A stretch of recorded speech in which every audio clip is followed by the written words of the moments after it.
No me sale. Ok, muy buenas tardes, bienvenidas a la sesión del grupo de estudio de Solo tu Perro de hoy, martes 22 de diciembre, a las puertas de las fiestas navideñas. En este momento nos contactamos desde Argentina y yo estoy en Costa Rica, mirando a ver cómo se desenvuelve aquí el trabajo de educadores caninos, etc. Tenemos hoy para trabajar un artículo muy bonito, muy difícil. No sé si le resultó difícil, a mí me resultó Yo no lo bastante. llegué a leer, por eso estoy con esto que me mandaste, Sí, pero como es un tema que, por lo que veo, por lo menos la parte técnica la entiendo.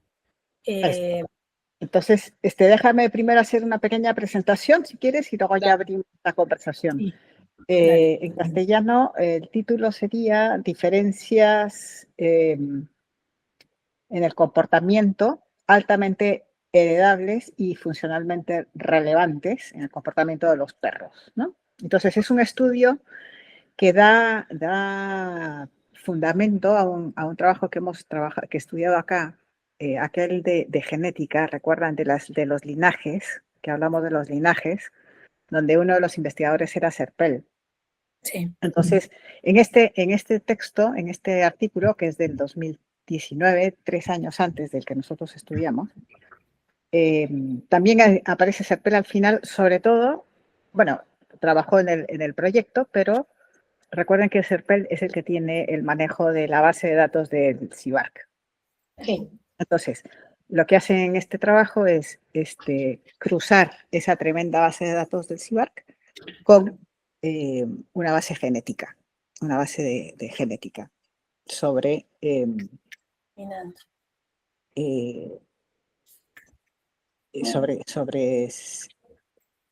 para estudiar, era el primer estudio en este momento, cuando se publicó esto, el primer estudio que estaba tratando de ver si había algún tipo de genética, algún tipo primero, si había, la pregunta es, ¿cuánto pesa la genética en el comportamiento? Diciendo, en los estudios que tenemos hasta ahora, este tema se ha estudiado dentro de la misma raza y, por tanto, los resultados muchas veces arrojaban no mucho, pero es proporcionalmente no mucho. En cambio, cuando se comparan distintas razas, muchas razas diferentes, entonces sí que la diferencia es mucha. Es decir, no es lo mismo un sabueso que un pastor. Y el resultado, que a mí me parece más impresionante, es que neurológicamente no es lo mismo. O sea, el cerebro se les ha conectado de un modo distinto, ¿no? Y luego la otra pregunta que se hacen es ¿dónde están esos genes que los distinguen, ¿no? Entonces creo que es un trabajo muy bonito, muy útil para nuestro trabajo porque permite entender nuevamente que si bien hay diferencias individuales, siempre lo hemos señalado acá en esta sede, ¿verdad? Es muy importante ver al individuo que tienes delante porque no es lo mismo entre los Border Collie o pero también, no solo eso, sino también hay que tener muy en cuenta cuál es la disposición mental que tiene un perro de distinta raza. Porque las razas, en realidad es lo que luego dice en el artículo posterior, ¿no?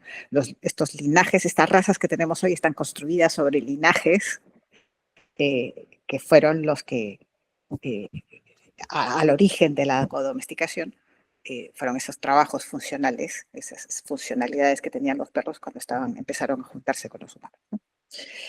Bueno, dicho eso, venga, ánimo, les abro la discusión, la conversación. Cuéntenme, pues yo no lo leí. A mí me resultó un poco más, como más técnico, ¿no? No sé si más complejo, pero como con más detalle. Pero lo que decía, bueno, en la introducción del paper es que cómo nosotros podemos haber investigado todo lo que es la genética y cómo hemos podido ayudar en cuestiones de salud y de enfermedades y hemos avanzado tanto en eso, entonces cómo estos avances también los podemos replicar para entender el comportamiento de los animales, de los perros, ¿no? A mí lo que me llamó mucho la atención es esto que decías vos recién, Carmen, ¿no? Cómo es el impacto en el cerebro del perro, cómo se distribuye todos los neurotransmisores y cómo, y bueno, da los nombres, ¿no? De toda la composición de la neurona, de la dendrita, del cuerpo estriado, y bueno, da todos los detalles técnicos de la conformación de lo que hace también a la neuroplasticidad.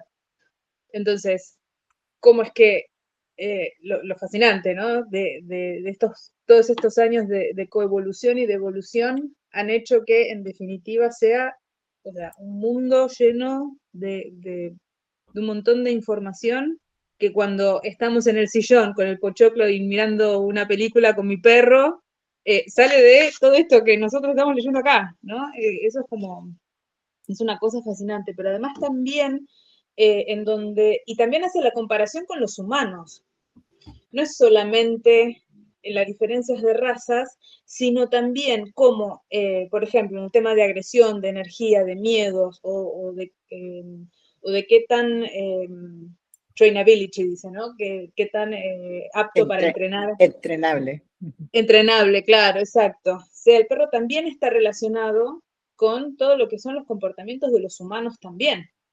Entonces dice, por ejemplo, que todas las diferencias en agresión, ¿no? De las distintas razas también están linkeadas o también están ligadas con humanos agresivos, ¿no?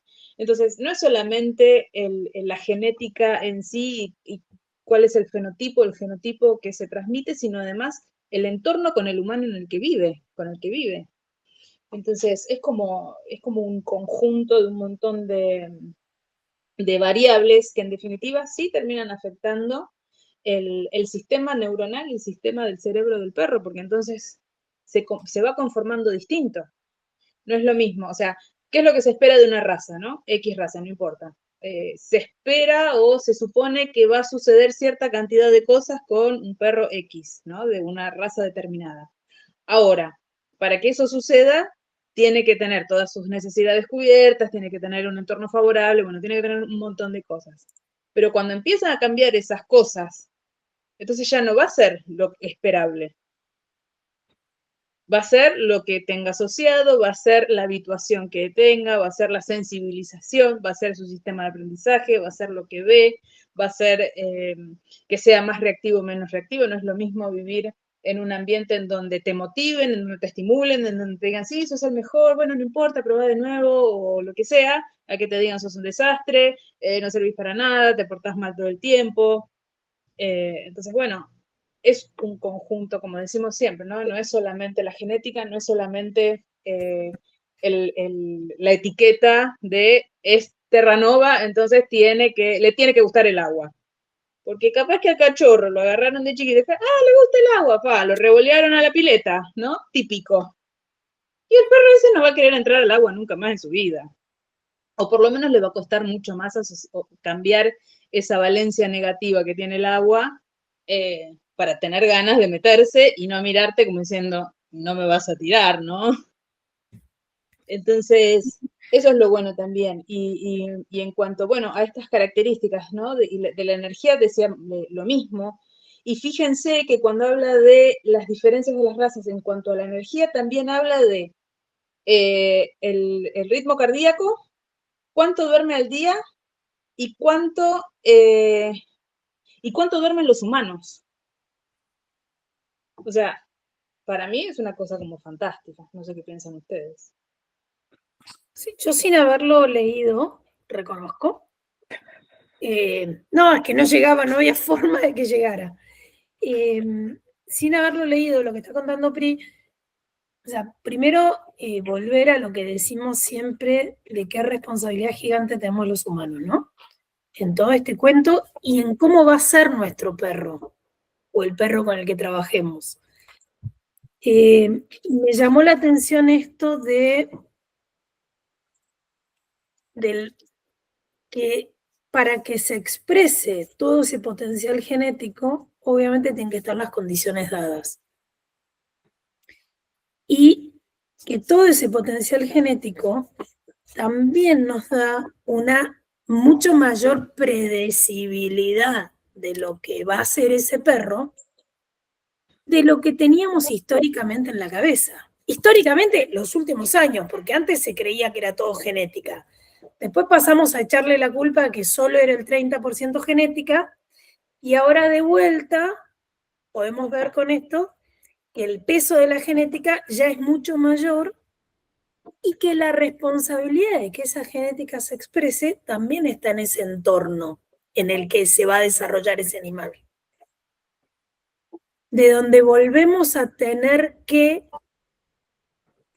porque para mí tenemos que ser hiper recontra responsables de qué tenemos, de cómo lo criamos, de qué entorno le damos, de qué alimento le damos, de qué forma se nutre ese cerebro en esos primeros tiempos. Y no me voy a meter en otro tema porque es totalmente controversial, que es el tema raza versus abandonemos los criaderos en el mundo. Pero que me parece un disparate, justamente, y esto me lo sigue confirmando. Si yo no sé qué hay ahí, yo no sé qué va a pasar ahí tampoco. Es un enfoque ¿Eh? interesante. Es un enfoque interesante ese, a favor de la cría selectiva. No, o a favor de sostener comportamientos o líneas de tipo de perro. No te estoy hablando de, porque si te vas a un criadero como los que viven allanando acá, no están dadas las condiciones como para que ese perro se desarrolle como corresponde. Es que esos no son criaderos responsables, esos son fábricas de perros, o sea, son conceptos totalmente distintos, ¿no? Pero que acá una perra tenga cachorros acá adentro, en las condiciones, no es un... Sí, sí. Otro ángulo de ese mismo asunto, creo, es que cuidando los linajes, digámoslo así, en suave, ¿no? Cuidando los linajes, de alguna manera estás beneficiando al perro. Estás cuidando al perro. De que tiene más claridad sobre quién es él, sobre su propia identidad, ¿no? Porque si cruzas a un Terranova con Chihuahua, pues tenemos problemas, ¿no? Porque ahí no sabes qué va a conectar con qué.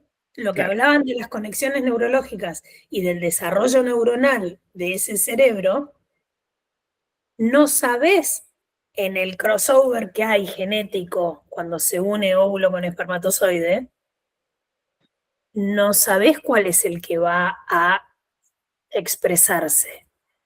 Y podés tener un chihuahua de este tamaño.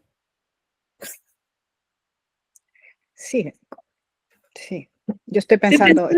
Estoy pensando en lo que acabo de escuchar, sin haberlo leído, ¿no? Reconozco. Sí, sí, sí. Sí, y fíjate que también hay otra parte del estudio en donde habla de la dopamina, ¿no? Y del sistema metabólico y cómo eso también está asociado con el apego y con el requerir atención por parte del perro hacia el humano, ¿no? Entonces, no es solamente las conexiones, sino también los neurotransmisores. Y bueno, una de las conclusiones que hacen en el estudio es esto, ¿no? Que dicen que finalmente que estos genes que han estudiado particularmente finalmente tienen un rol importante en lo que es el comportamiento final del animal, ¿no? Pero cuando lo comparan con el CBARC, que es el cuestionario que diseñó James Herpel, que de lo que se trata es específicamente de evaluar el comportamiento y la personalidad del perro, ¿no? Entonces, son como 14 ítems que van evaluando. Entonces, pero también, acá en esta evaluación, también hay un poco de subjetividad, ¿no? Totalmente. Un poco, La por no decir CIMARC todo. es completamente subjetiva. Y con un añadido más que está enfocada a problemas comportamentales.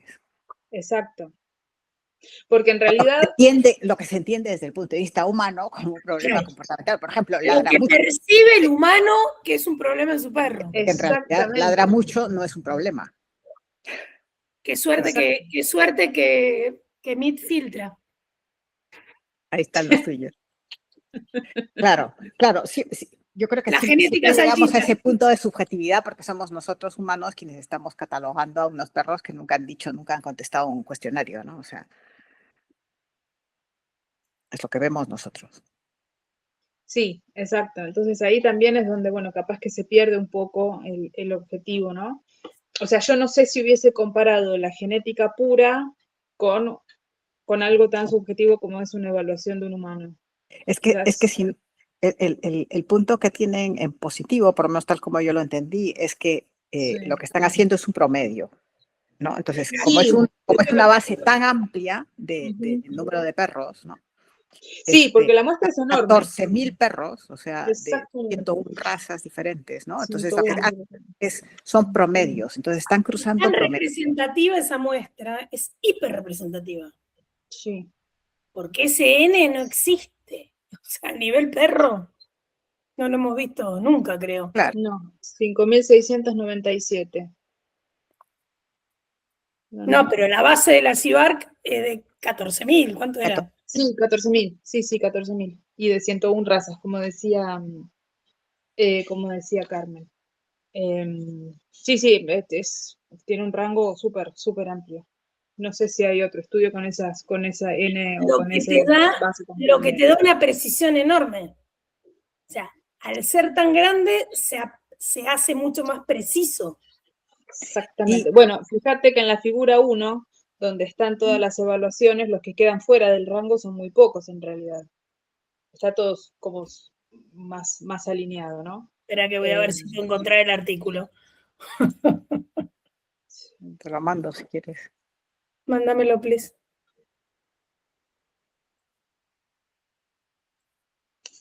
Espérate.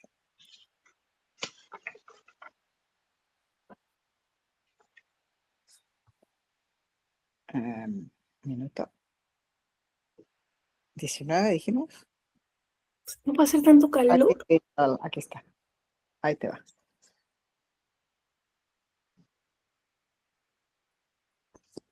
Ahí está.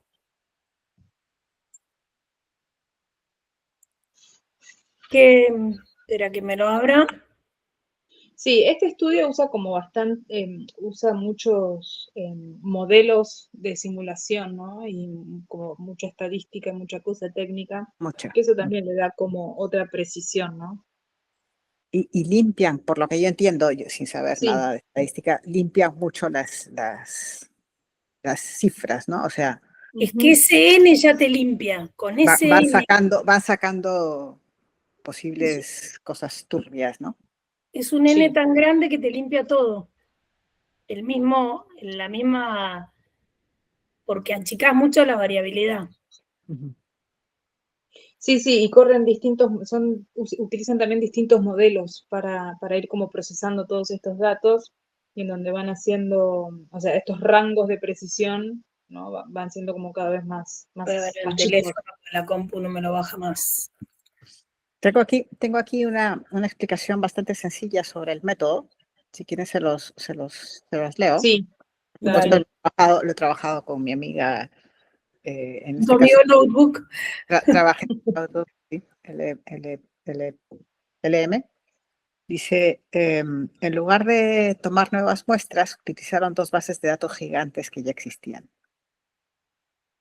La herramienta, usaron chips de SNP. Imagina que el ADN es un libro inmenso, no leyeron el libro entero, sino que revisaron 172.000 lugares específicos, donde suele haber erratas o cambios de una sola letra, llamados SNPs.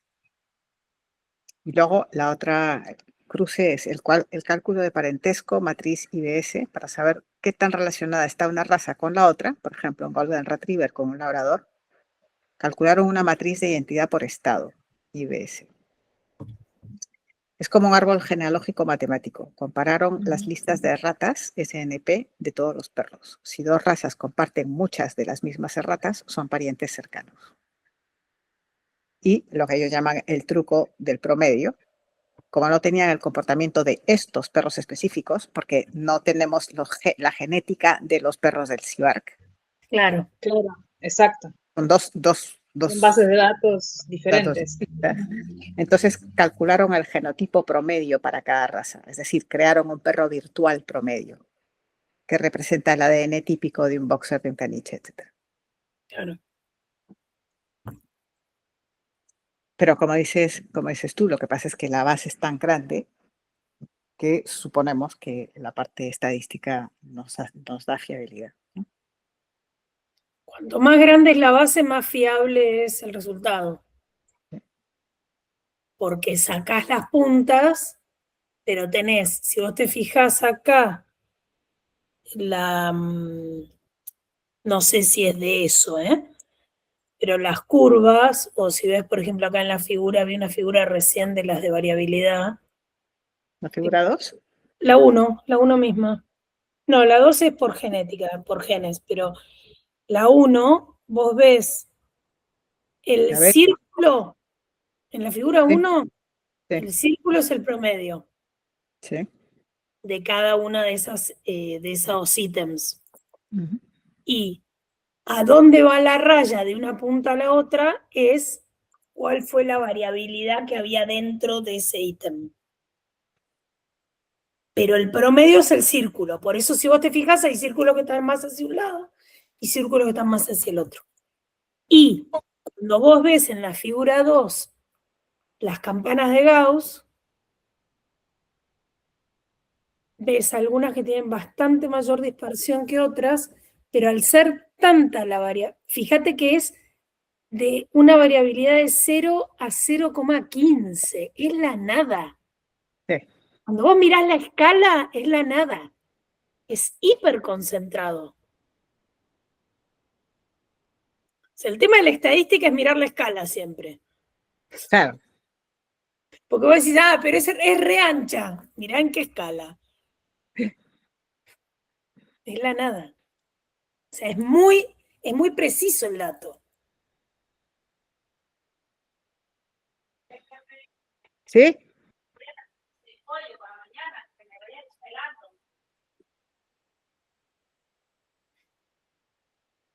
¿Vas a comer pollo? Qué vergüenza, sí. ¿Por? Pues nada, aquí se come también. No Sí, solo se lee ni se estudia, se come todos. todos. Me parece muy interesante y en el estudio habla, a ver, quiero ver el estudio, muestran los puntos de las razas, ¿no? Pero Claro, si muestran para cada raza, digo. aquí tenemos este cuadrito, ¿sí? Este cuadrito que sería la figura 1B. Sí, el de intensidad de naranjas, Sí, esto sería el CIVARC, ok. que también tiene su interés estudiarlo solo esta parte, digamos, sin hacer toda sin utilizar todo el resto de información. El pincher miniatura Stranger Aggression es Pincher, miniatura. ¿Dónde un estás? bordó, un bordó que hay ahí Un en la bordado segunda. subido. Bordó Ah, sí, heavy. sí, sí, sí. O el Chihuahua Stranger Fear. Sí. Qué El- interesante eso, ¿no? Que uno los ve desde afuera igualmente histéricos. Y uno es sí, miedo y el otro es agresión. sí. Y el Alaskan Malamute Dog Rivalry. Rivalry. Rivalidad Rivalidad con los por perros. los Ay, no, me puedo quedar a vivir en esta tabla. Yorkshire Terrier Separation Problems. El problema que tienen generalmente estas tablas, pero volvemos a que en esta al haber tanto N no sería tan grave, que es el tema de las razas de moda. Eso nosotros en la parte veterinaria siempre lo hemos visto, cuando dicen, cuando te muestran libros de Estados Unidos y te dicen, el labrador tiene tal problema. Y vos ves que en Estados Unidos, en la época que se hizo ese estudio, el perro que había era el labrador. Entonces, hay una altísima prevalencia de tal problema en el labrador. Y si es lo que hay. Por ahí acá, al ser tan amplio el estudio, tenés más abierto también el que no son solo los perros de moda. Mm. Ahí encontré el Newfoundland, que no lo encontraba.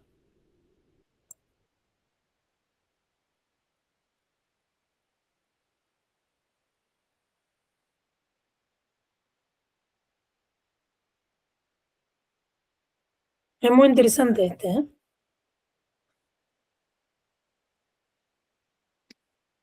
Ahora, una pregunta.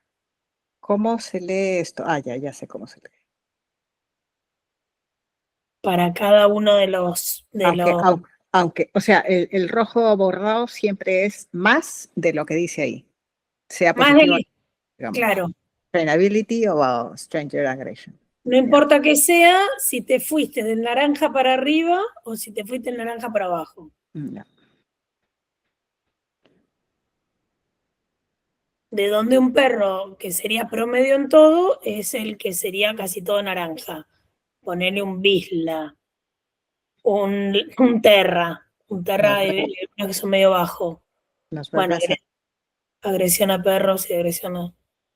German Shepherd.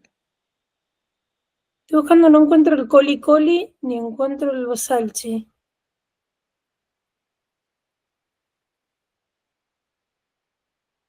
¿Dachshund hay en algún lado? Espérate. Qué raro que no encuentre de Dachshund.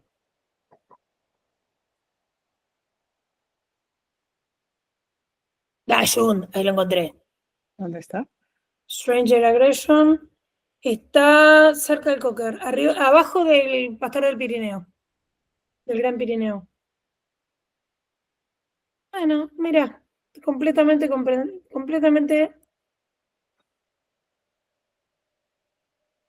O sea, tiene alta agresión a extraños y el resto altito, pero nada dramático. Y estuve buscando coli. Qué bolas, no lo encontraba el coli. Shetland Sheepdog, ¿no? Sí. Aquí No, está. está como coli coli. El Shetland es el coli enano. Ah, aquí está, encima de Shetland está el collie. Australian Shepherd. Listo. Me gusta lo que veo. ¿Te hace sentido? No, me gusta lo que veo. No sé si me hace sentido, me gusta. Mm. Que es Ah, otro tema. ¿acaba de llegar un collie a tu vida o qué? Va a llegar un coli a mi vida para mi cumpleaños. De un íntimo amigo mío. Qué cosa linda. Es la madre y una de esas ¿Cuánto, dos niñas va a ser cuánto tiempo va a estar con la madre? 60. A la 90, pero bueno. Claro, pudiendo. No, 90 para lo mío es demasiado. Ah, ya. Yo necesito empezar a exponerlo ya a los 60. Yo lo meto en el hospital a los 60. Ya. Aquí hay otro dato con el que depuraron, que también me pareció interesante, que fue el peso. Los perros grandes se comportan diferente a los perros chicos, a veces solo por el tamaño, ¿no? O sea, solo porque los humanos los tratamos distinto, ¿no? Entonces, para no confundir genes de tamaño con genes de comportamiento, aplicaron una corrección matemática Mira, sobre el peso corporal. Así, si encontraban un gen, sabían que era de comportamiento y no solo de tamaño. Se hicieron varias correcciones para quitar falsos positivos. claro, pues el tema del perro chiquito que no pisa el piso, porque lo tienen alzado todo el día.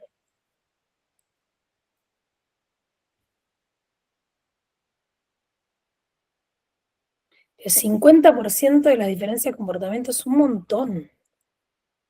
Sí, es un montón. Sí, que sigamos diciendo que siga siendo una misma especie, para mí es impresionante. que siga siendo la misma especie la verdad es impresionante.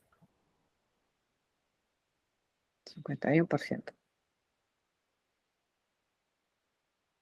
No todos los rasgos, todos los comportamientos son iguales. Los que mostraron una mayor carga genética o de heredabilidad son los que definen el trabajo histórico del perro. Ahí está el fundamento de lo que luego encontraremos en el otro artículo, ¿no? De que las razas modernas existen sobre los linajes anteriores, antiguos,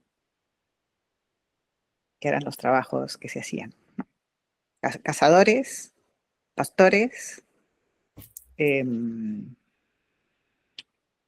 Faldero. compañía, cazadores, pastores, compañía y Y de guarda. de guarda. Claro. Pero guarda, claro, guarda está Ya, dividido en pastores ganado, pastores protección. claro. El instinto de guardia, el instinto de presa, lo que llaman, o sea, la búsqueda de atención, el apego.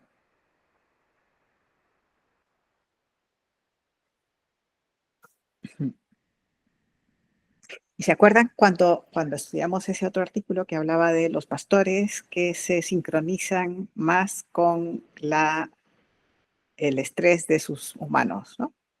Y hablábamos Sí. del apego como una de las causas, que no aparecía en ese artículo, pero está aquí. El fundamento está aquí, el fundamento biológico, ¿Dónde está? en que existe estos genes de búsqueda de atención o apego que están más presentes en los pastores, genéticamente hablando. Entonces tiene sentido que los pastores estén fluctuando más de acuerdo a la emocionalidad de su tutor que los sabuesos de los que hablábamos, los cazadores, ¿no? Que este gen lo tienen más reducido. El pastor trabaja para vos, el cazador trabaja para él. Y dependiendo qué cazador, Estoy ¿verdad? pensando, no, El retriever, que también es tipo de cazador, pero es un cazador que trabaja para ti. pero ese es mucho más apegado. Sí. El retriever tiene mucho más apego Sí, que el que hablábamos, que era el de cazador en solitario. exactamente. Que como todos se van complementando uno con otro, ¿no? Sí. Porque no hemos leído nada que se dispare para ningún lado. O sea, seguimos siempre en la línea de nuestro nivel de responsabilidad como tutores. Sí, y de que cada perro, siendo este perro, hay que verle esas tres variables mínimas, ¿no? Primero es perro, luego es esta raza, luego es este perro. Y esas tres cosas hay que verlas, esos tres espacios, ¿no? Cuando trabajamos con perros. Volvé. ¿Volver? Volvémelo a decir, porque justo me entró Ah, un llamado que no podía evitar. no, que cuando estamos delante de un perro tenemos que fijarnos en esos tres ámbitos, en estas tres áreas, ¿no? O sea, primero, este es un perro, es la especie, luego es esta raza, y sin cerrarnos, sin ni ofuscarnos, por decir, es esta raza, es este perro. Voy a hacer una Ya sabe bestialidad. más o menos, uno sabe más o menos que si te llaman por un bull, lo que te puedes encontrar. De donde ese Millán tenía razón. ¿Qué decía ese caballero? Primero perro, después raza, después individuo. Ah, Esa frase la decía bien. bueno, esa frase está perfecta, Esa frase la decía bien. pero hay que tener en cuenta las tres cosas, no solo. ¿Y para qué la tengo en cuenta, no? ¿Para que me obedezca o para que viva Bien. mejor? Nuestra Para que teoría es vivamos mejor. todos. Claro, el otro tenía otro concepto un poquitito diferente, ¿no? Que era el de la No, pero dominancia esa y el frase de... la decía siempre. O sea, se quedó ahí. Ok, Después, eso, bueno. pero eso es check, o sea, estoy totalmente de acuerdo. Ujú. Estamos Sí. totalmente. Hay un gráfico que ustedes habrán leído lo que dice abajo, Lo de los SNPs, ¿Cuál es? ¿Qué número la es? figura Perdón. 3. ¿Figura 3? Ok. ¿Alguien me explica en qué consistía esta parte? Kidney, heart, lung. ¿Cómo se diferencia de nosotros? Ok. Tampoco es tanto. No, porque hay una parte del estudio que también encontraron similitudes en estudios de poblaciones humanas. Por eso es que también hace esa comparación. No es solamente el comportamiento entre las razas en sí, sino que también en estudio de humanos también se encontraron semejanzas. Entonces, ahí es donde decimos, bueno, acá también no solo la responsabilidad del tutor, sino también el lugar en donde está y cómo nos desarrollamos todos los animales de la casa, humanos y no humanos. Entonces me parece que ahí es como un tic, ¿no? De decir, bueno, ¿qué estamos haciendo con respecto a los animales que viven dentro de un hogar? No importa de la especie que sea, no importa si es humano, inhumano, ¿no? Hoy vi una gata, no tiene nada que ver y tiene todo que ver. Me derivan una gata hipertiroidea. La atiendo online y la mujer, digo, a la vez mal. Empiezo a hacer preguntas y yo hago preguntas que para la gente son muy raras. Con quién convive, con las mismas preguntas que hacemos en comportamiento, yo las hago en endocrinología. Y la gata, la perra con la que la gata se crió, hace un mes empezó a decaer y antes de ayer se murió. Y la gata no come y no la pueden levantar. Y tenía a una tutora hecha pedazos, que se había muerto su perra antes de ayer, y una gata dejándose morir. Entonces, cuando hablamos de entorno, que es muchísimo más importante de lo que el promedio de la gente considera. Claro.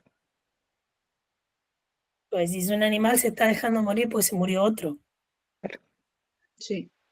Hay que Sí, sí, cerrar. me pasó con una vecina, había fallecido el marido, así como de una manera muy trágica y de golpe, de un día para el otro, con una situación bastante complicada.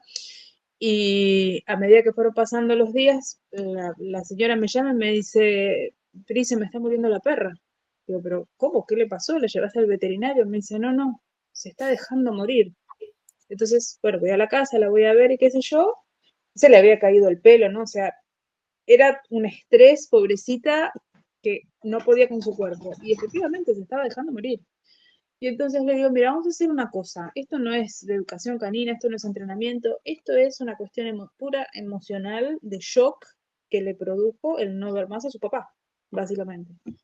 Y la traté con flores de Bach. Fue de la única forma que la perra dijo, ok, bueno, vamos a transitar este duelo juntas, ¿no? Fue como un día, a los 3, 4 días, fue una fórmula súper específica, ¿no? Para estrés postraumático, básicamente. Y, y fue de la única forma, ¿eh? Una cosa que nunca me había pasado un caso así tan extremo. Y bueno, y lo empezaron a transitar las dos, ¿no? La mamá y la perra, y bueno, de a poquito fueron saliendo las dos, porque bueno, fue trágico para ambas, ¿no?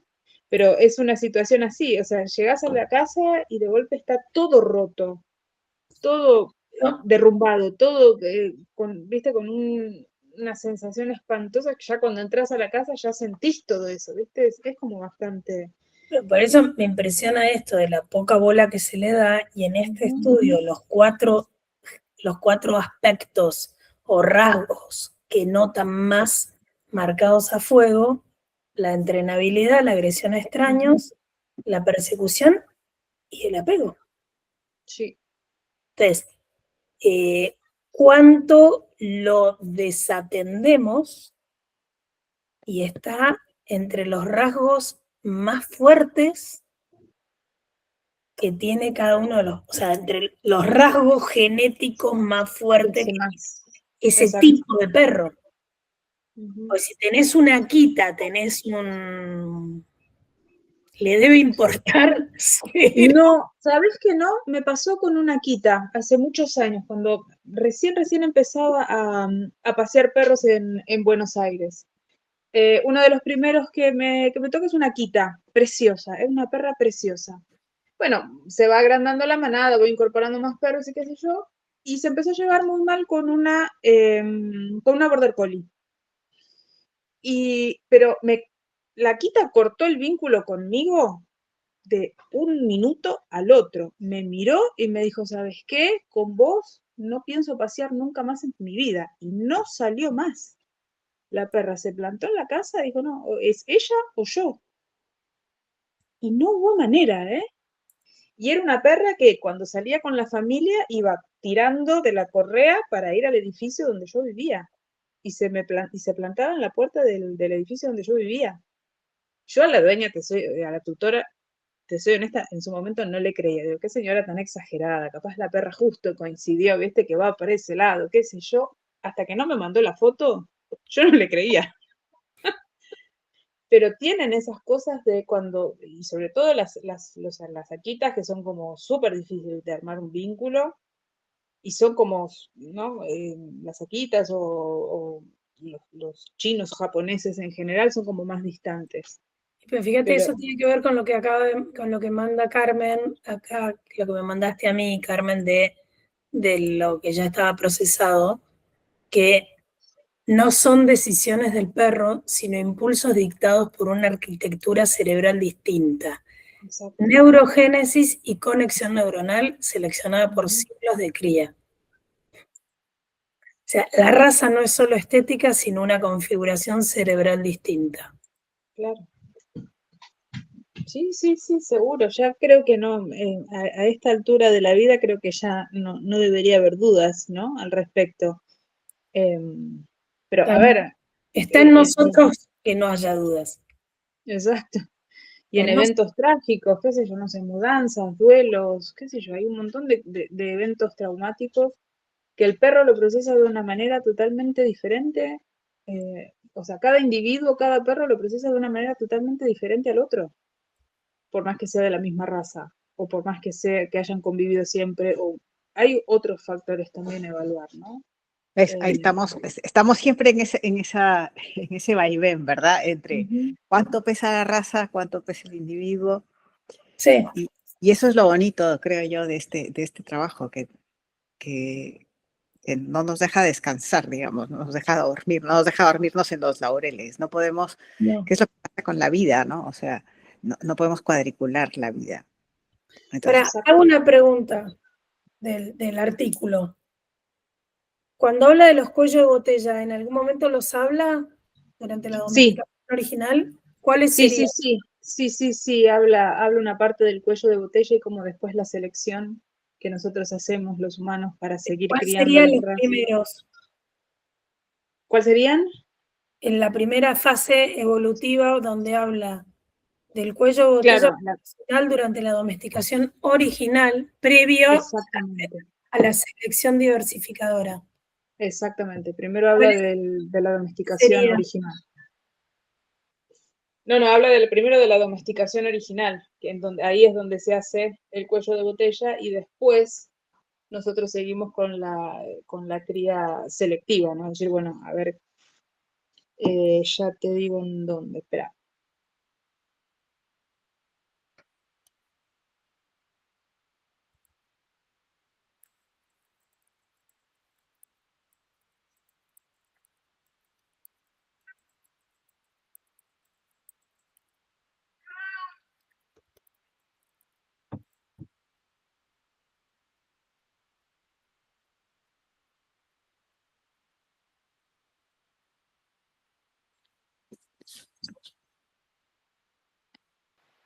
Ahora no lo encuentro, pero está explicado. Después lo busco.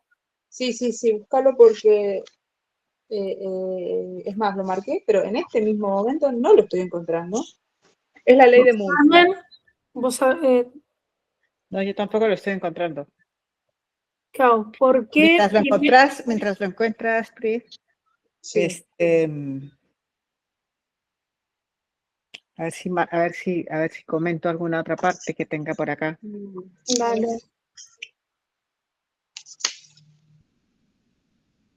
Bueno, esta parte ya la hemos dicho varias veces, ¿verdad? Pero que es fascinante.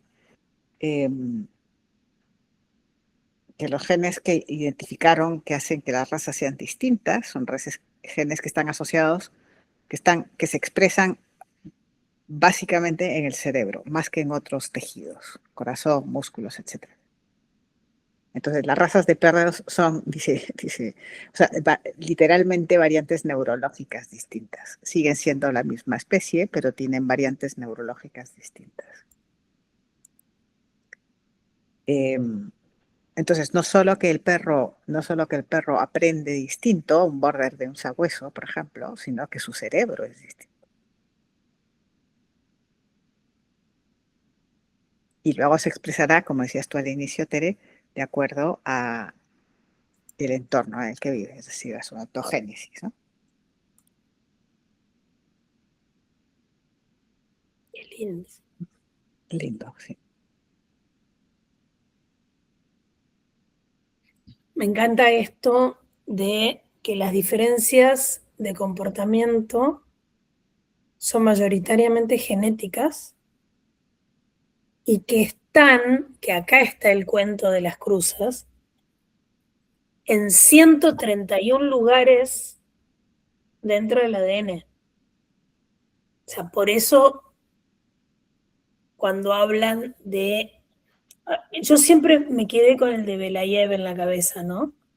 De cómo van, o sea, cómo el fenotipo se asocia, hay una asociación tan directa de fenotipo con comportamiento, ¿no? Y 131 lugares, es un montón. De donde, cuando hablamos de que hay distinto comportamiento dentro de la misma raza, si hay un color diferente al otro, está ahí. Perros que son, o sea, volvemos, no sé, labrador colorado, o labrador negro, o labrador dorado, o dentro del golden, el golden dorado o el golden blanco, el golden cremita, están ahí porque el comportamiento está asociado a un montón de características. Si bien la mayoría de las características son genéticas y son neuronales, pero están muy asociadas en 131 lugares distintos, de donde podríamos llegar a decir qué porcentaje de blanco tiene o qué porcentaje no tiene de blanco, o qué color o qué altura o qué largo de pelo, que también podría estar influyendo en el comportamiento. Es muy loco que pueda llegar a ese nivel.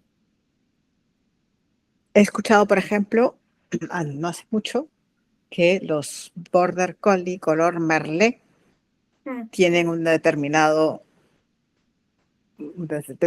características que lo hacen distintos comportamentalmente y generalmente interpretado como problemático por parte del humano con respecto a sus congéneres, a sus hermanos Border Collie de otro color. Y fíjate que el Merle viene asociado con genes de sordera, viene asociado con genes de un montón de problemas dermatológicos, que un perro que no escucha también va a tener otro tipo de comportamiento, un perro que tiene problemas de piel va a tener otro tipo de comportamiento. Entonces seguimos asociando, cada vez se nos complica más, cuanto más se nos abre el individuo, ¿no? Genéticamente. Entonces, por eso, ahí, volviendo al tema de la selección, ¿hasta qué punto? ¿Te gustó mi teoría? Sí, no, pero no, en este caso voy a la contra, ¿no? O sea, ¿hasta qué punto tenemos derecho a intervenir tanto de esa manera que estamos dañando perros en lugar de ayudándolos? No sé. Depende cómo intervengas. Yo En realidad, la no pregunta es, enseño lo que ¿para yo qué hago. intervenimos? No, O sea, porque generalmente el para qué es estético, para que se vea Bueno, claro, lindo. por eso, ahí es donde está el error, digamos. si el para qué es Entonces, estético sonaste, si te claro, fuiste los linajes originales, que son funcionales, no son estéticos, cambiaste completamente. claro. Ok, pues entonces quizá estoy yo elaborando en mi propia mente, ¿no? Si en algún momento tengo que hablar de selección artificial, mi apuesta sería sobre funcionalidad, no sobre estética. Claro. Por eso yo sé que me meto en un tema que es controversial, porque depende de cómo lo agarres. Si vos al tema lo tomás desde lo funcional, es Pero completamente. Porque vos fíjate, también hay una cosa, fui a la miércoles de vuelta. Cuando vos buscas y ves poblaciones estables de perros callejeros, poblaciones estables de perros callejeros reales, ¿no? Terminan siendo fenotípicamente muy similares. O sea, ujú, vos vas a lugares donde hay perros realmente callejeros y terminan igualándose fenotípicamente. sí, Entonces, yo, solitos van a un lugar. yo, por ejemplo, en esta zona, que estoy en el campo ahora mismo, y he visto mucho perro suelto, mucho perro sin correa, sin collar, sin nada, o sea, por los que andan por ahí. No sé hasta qué punto son callejeros, pero veo mucho terrier, mucho bodeguero, digamos, y veo cazadores, ¿no? Terriercito, mucho terriercito. Terriercitos y cazadores es lo que hay por aquí. A mí me impresionó siempre en Uruguay, el perro callejero es enorme. Los perros callejeros de Uruguay son enormes. Acá Aquí también. no, aquí no. ¿Allá también? Acá en Santa Clara, los que quedaron callejeros, que bueno, a medida que fueron, nada, castrando a los perros de la calle, bueno, y controlando un poquitito la población, los únicos que quedaron fueron los más viejos, los más grandes y los negros.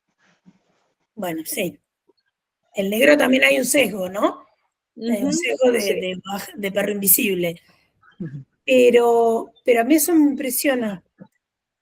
Y después Y son tengo, mucho mejor, y son más educados y tienen mejores habilidades sociales que los perros con familia, digamos, ¿no? Ujú. Si uno va a la plaza donde normalmente se juntan los mismos de siempre, ¿no?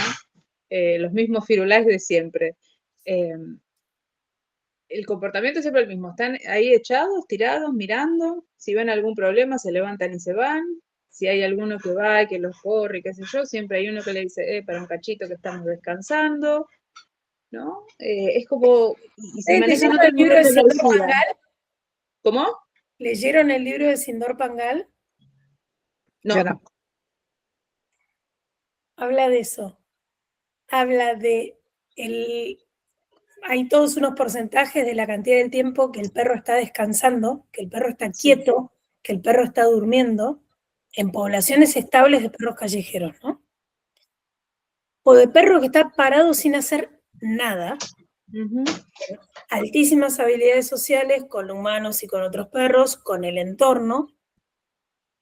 Y hay una cosa que me pareció muy interesante, no tiene nada que ver ya, y reconozco que me fui a la miércoles, que habla de que en Egipto salen a liquidar perros, porque había un evento.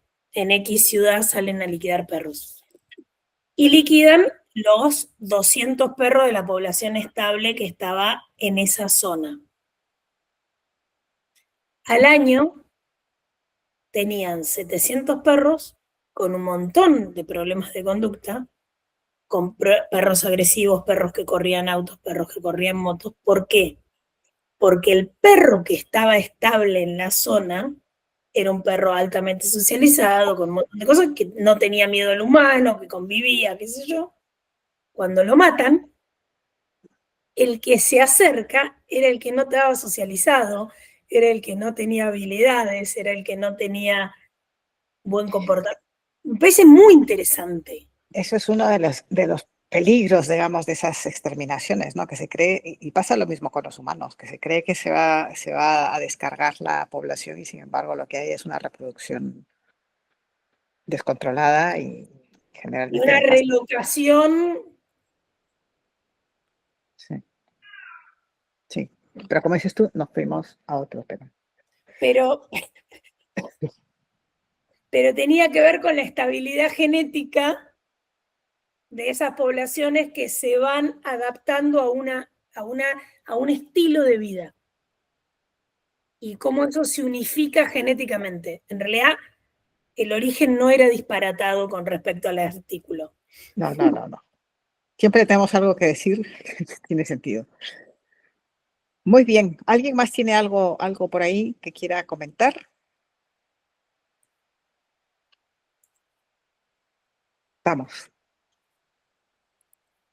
Vale. Entonces, si quieren, vamos cerrando acá. No se me vayan para tomarnos una foto. Y nos vemos el próximo lunes.